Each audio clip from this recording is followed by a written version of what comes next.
மாணவர்கள் மரங்களின் முக்கியத்துவம் பற்றி உரையாட போறாங்க. கேளுங்க எல்லாரும். வணக்கம், என் பேர் வணக்கம். நாங்கள் கேரோலினா தமிழ் பள்ளியிலிருந்து 2ஆம் வகுப்பு படிக்கிறோம். என் பேர் கதிரமுதன். என் பேர் சாய்ஸ்தார். என் பேர் ஆரியதேவ். என் பேர் ரிஹான் கௌரி சங்கர். சன்மிதா. நாங்கள் மரத்தின் முக்கியத்துவம் பற்றி உரையாட போகிறோம். வணக்கம் சாய் சித்தார்த், நீங்கள் எப்போ இந்த ஊருக்கு வந்தீங்க?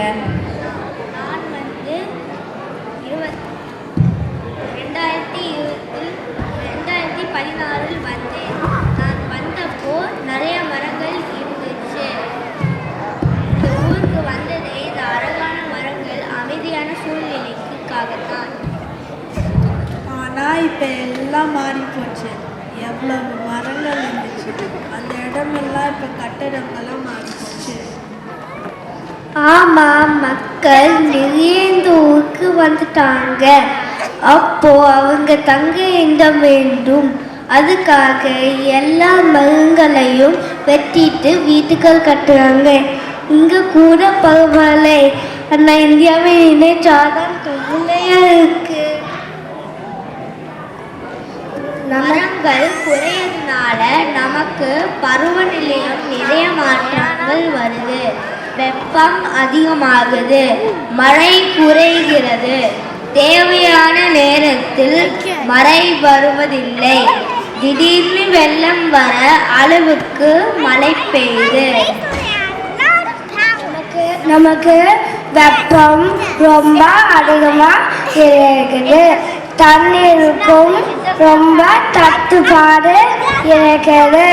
தொலைக்காட்சியில் செய்தி கேட்கும்போது இந்தியாவில் 108, 110 டிகிரி வெப்பம் இருக்குன்னு சொல்றாங்க. இந்த நிலைமை நம்ம பெரியவங்களானா மாறணும்னா என்ன செய்யலாம்? நல்ல கேள்வி கேட்ட ரிஹான். இதெல்லாம் மாறணும்னா நம்மளால் முடிஞ்ச வரைக்கும் எங்கெல்லாம் மரங்கள்லாம் வைக்கலாமோ அங்கெல்லாம் வைக்கணும். நம் பிறந்த நாள் மற்றும் நம் வீட்டு சுப நிகழ்ச்சிகள் நடக்கும்போது மரக்கன்றுகளை பரிசாக கொடுக்கலாம்.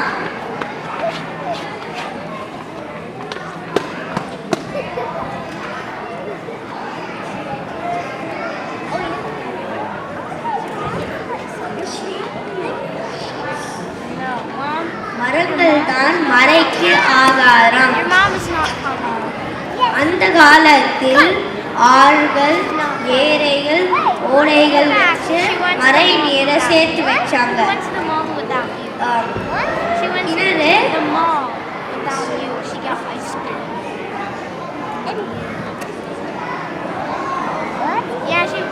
நம்மளும் அந்த மாதிரி மழை நீரை சேர்த்து வைக்கணும். மழை பெஞ்சாதான் மக்களுக்கு நீர் தட்டுப்பாடு குறையும். மழைக்கு ஆதாரமான மரங்களை வளர்ப்பது நம் ஒவ்வொருவரின் கடமையாக இருக்கணும்.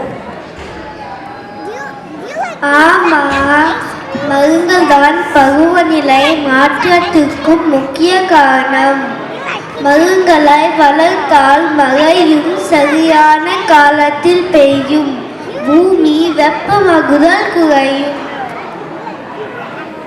நம் முன்னோர்கள் இயற்கையோடு இணைந்து வாழ்ந்தார்கள்.